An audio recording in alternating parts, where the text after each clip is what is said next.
Esto es Escena Internacional, podcast producido por Comité.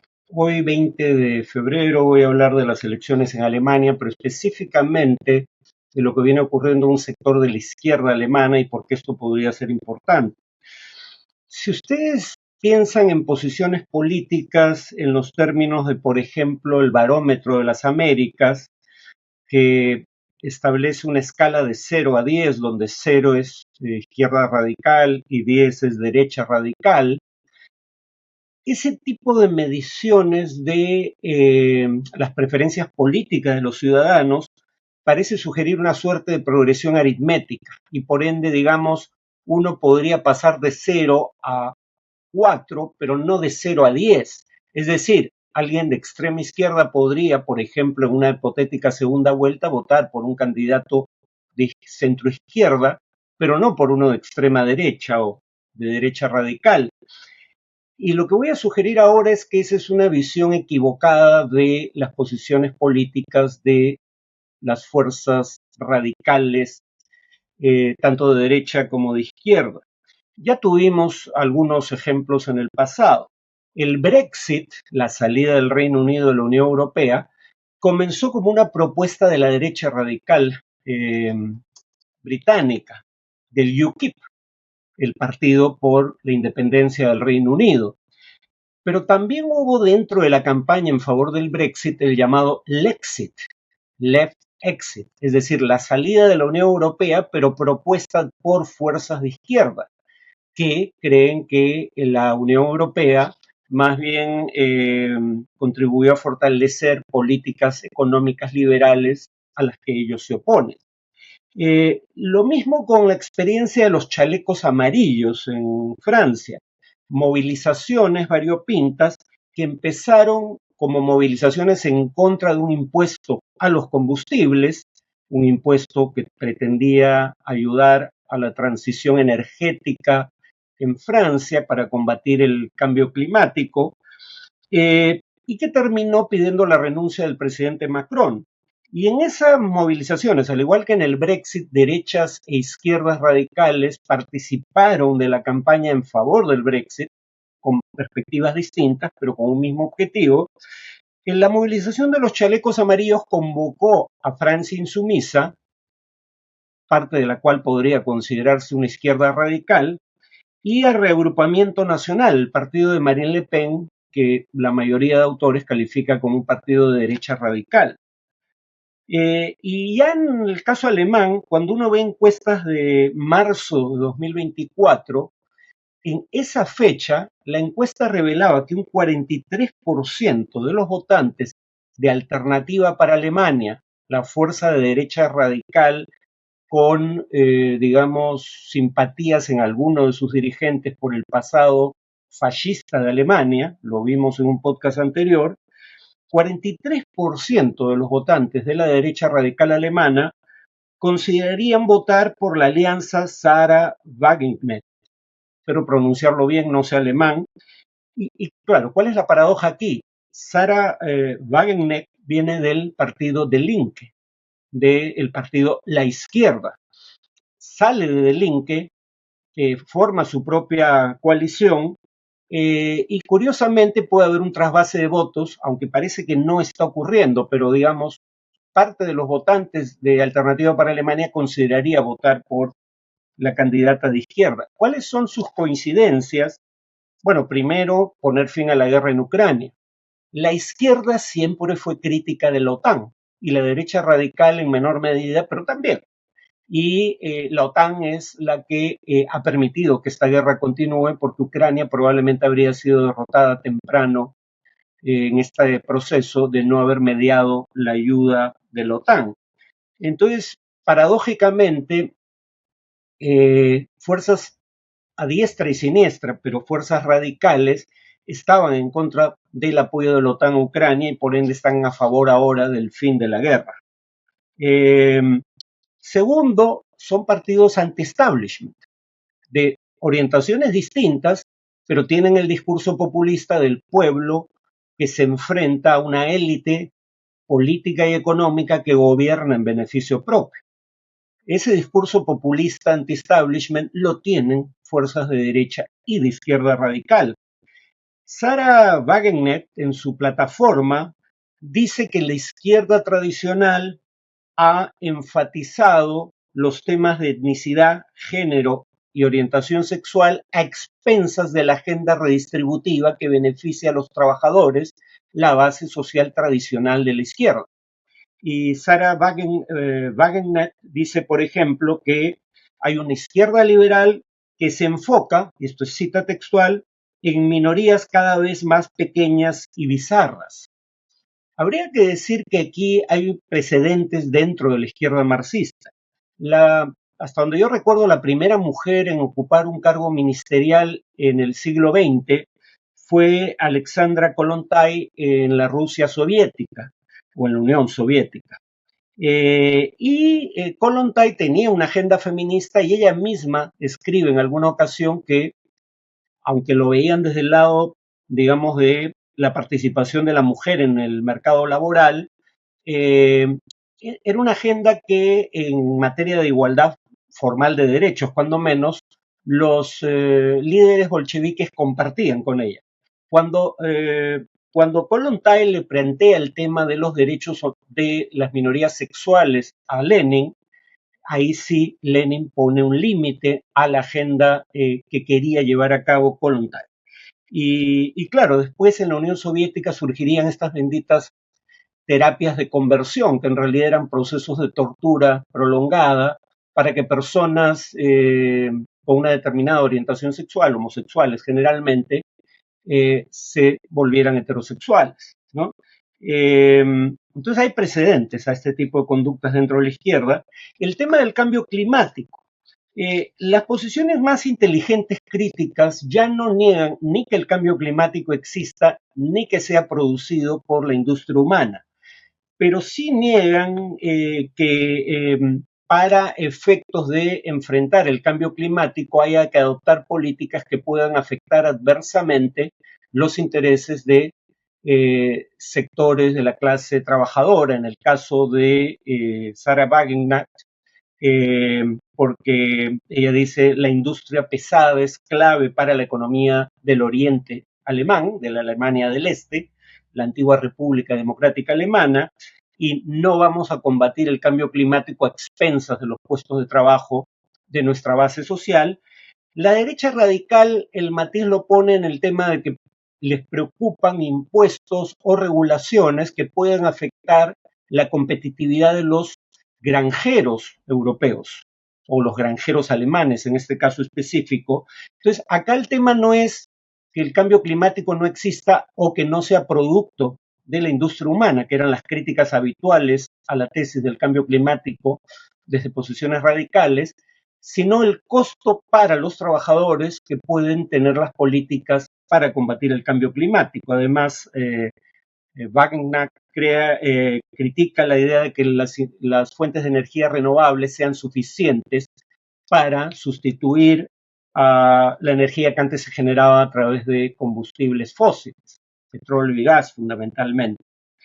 Y por último, como ya ha ocurrido también con partidos socialdemócratas como el danés en el gobierno, Sarah Wagenknecht, digamos, también asume una agenda contraria a la inmigración, por lo menos a la inmigración indocumentada. Y todos estos son temas que tienen en común con la derecha radical, ¿no? Más aún, vean algunas de las posiciones que, no Alternativa para Alemania, que no tiene tanto tiempo, pero sí Reagrupamiento Nacional, partido de Marine Le Pen, que existe desde el siglo XX, con nombres distintos. Miren las posiciones que a lo largo de la historia de esta fuerza política ha asumido en algún momento Marine Le Pen.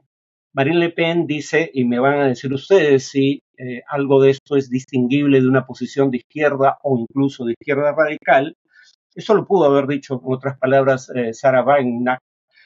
Marine Le Pen decía, la globalización es una barbaridad, el país debe limitar sus abusos y regularlos.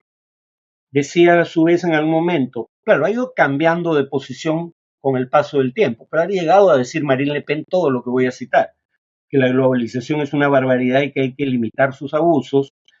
que la globalización coloca al mundo, cito, en manos de las transnacionales y del gran capital internacional, eh, favorece por ende políticas proteccionistas, porque a fin de cuentas, ¿qué es la globalización sino el intento de crear un único mercado global de bienes y servicios? Favorece, digamos, la segmentación de mercados. Se opuso en algún momento a la privatización de empresas públicas, Marine Le Pen, o a la privatización de la seguridad social, y acusó a gobiernos conservadores de intentar hacer ambas cosas por imposición de los mercados financieros. Marine Le Pen en distintos momentos de su trayectoria política propuso aumentos de salarios y menores tarifas de servicios públicos, propuso una regulación financiera similar al acta Glass-Steagall de los Estados Unidos, acta que separa la banca de inversión de la banca comercial, y somete a esta última, que trabaja a fin de cuentas con los ahorros de sus clientes, somete a esta última a mayores estándares regulatorios a cambio de garantizar a través del Estado los depósitos hasta un cierto monto. En 2011, Marine Le Pen habló de rescatar a la banca comercial con fondos públicos a través de una nacionalización temporal de los bancos, como se hizo en Suecia en la década de los 90, y finalmente calificó al mundo de las finanzas, esa es la expresión que usó Le Pen, como el enemigo de los franceses, y a Macron como el enemigo de los trabajadores. Díganme qué posición de estas que ha expresado a lo largo de su trayectoria política Marine Le Pen no podría suscribir un gobierno de izquierda radical, ¿no? Entonces, no es tan difícil explicar por qué puede haber un trasvase de votos de extremo a extremo, o por lo menos de radicales de izquierda, radicales de derecha y viceversa, sin pasar por el centro del espectro político. Entonces, esta visión de una gradación paulatina desde un extremo al otro termina siendo engañosa, ¿no? Eh, Además, Le Pen tiene una posición que, dicho sea de paso, en el Perú reivindica Antauro Humala. Le Pen dijo en algún momento, la división ya no es entre izquierda y derecha, sino entre patriotas y globalistas. The Economist, curiosamente, la revista liberal para público empresarial, aunque no exclusivamente, The Economist sostenía en 2016 lo mismo. Esta es la cita del título o subtítulo de un artículo de The Economist: Adiós izquierda versus derecha, la rivalidad que importa ahora es abierto contra cerrado.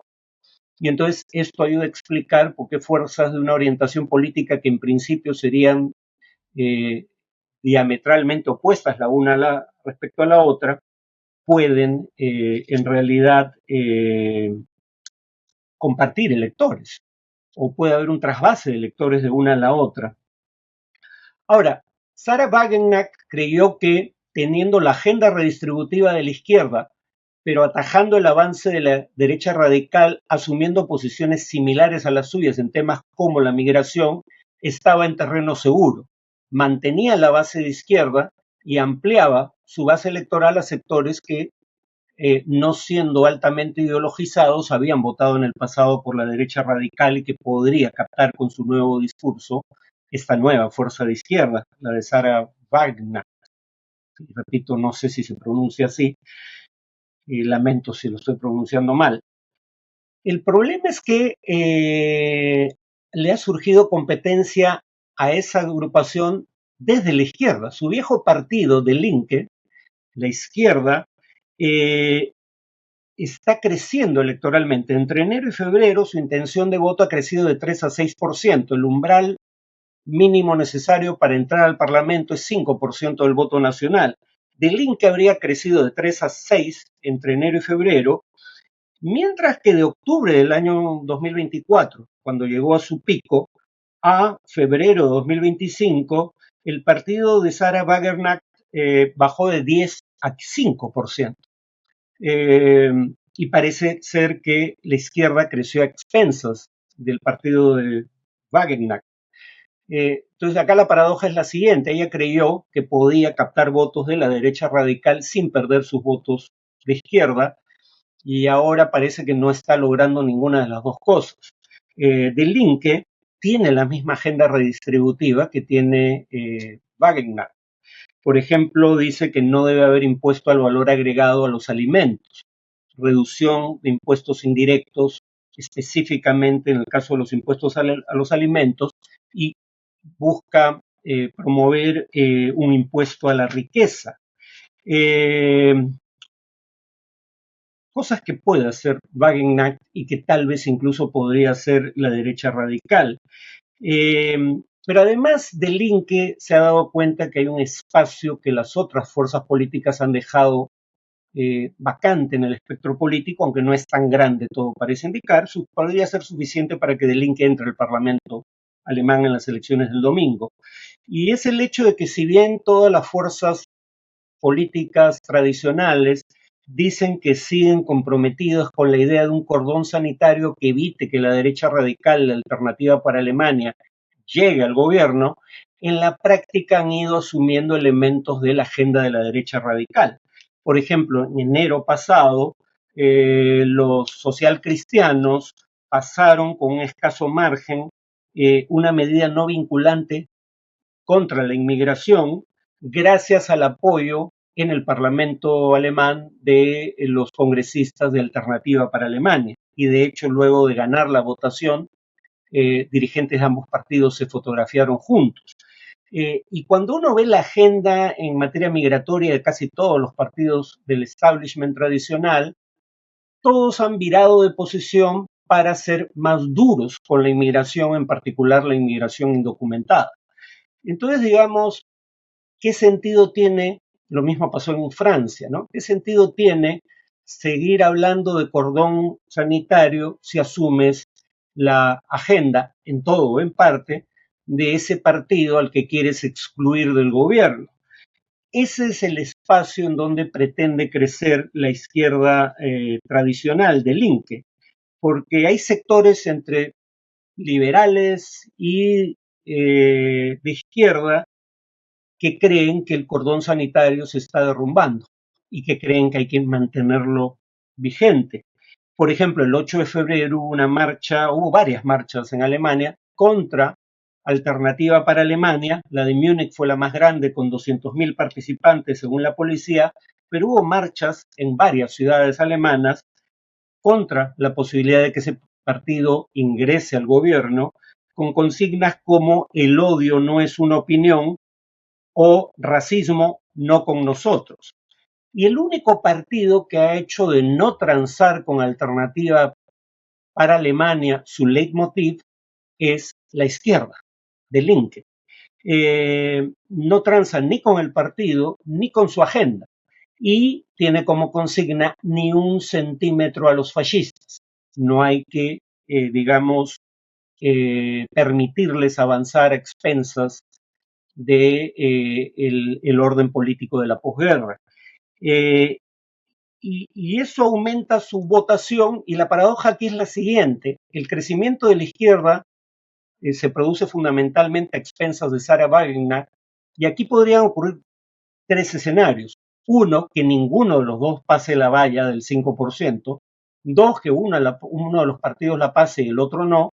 Pero tres, todavía es posible que los dos partidos pasen la valla, el de Sarah Wagner y el de la izquierda, en cuyo caso la posibilidad de un gobierno de coalición que solo integre a dos fuerzas políticas, los socialcristianos y los socialdemócratas, probablemente se desvanezca y haya necesidad de una coalición que integre a un tercer partido. Claro, lo más probable es que ese tercer partido sean los verdes y no los partidos de izquierda, o digamos los liberales que están también, digamos, con problemas para pasar la valla, si es que logran superarla. Pero el tema es que, digamos, cabe la posibilidad de que estos dos partidos de izquierda entren al gobierno. No parecen haber reducido significativamente el respaldo de Alternativa para Alemania. Si lo hicieron o no lo sabremos con certeza el domingo, pero las encuestas no sugieren que eso haya ocurrido. Ahora, terminaría con lo siguiente. ¿Quién vota por estas fuerzas? Del Linke, el partido de Sarah Wagenknecht, que le ha puesto su nombre a la fuerza política, o Alternativa para Alemania. El perfil sociodemográfico no es muy distinto. Jóvenes, sobre todo del este alemán, que es relativamente más pobre que la Alemania occidental, pero con un matiz. En el caso de Linke, tiene una proporción mayoritaria de voto femenino, cosa que no tienen paradójicamente ni el partido de Sarah Wagenknecht ni la derecha radical. El problema fundamental de la derecha radical electoralmente ha sido siempre y sigue siendo el voto femenino. O sea, son las mujeres probablemente de Currir las que nos salvarán de la derecha radical. Y sí, estoy tomando posición en torno a este tema de manera absolutamente clara, porque creo que son un peligro para la democracia. La izquierda radical también puede serlo, pero no es tan importante electoralmente. Por eso creo que es más importante tomar posición en torno al riesgo real en este momento. Bueno, eso es todo por hoy. Nos vemos en el siguiente podcast.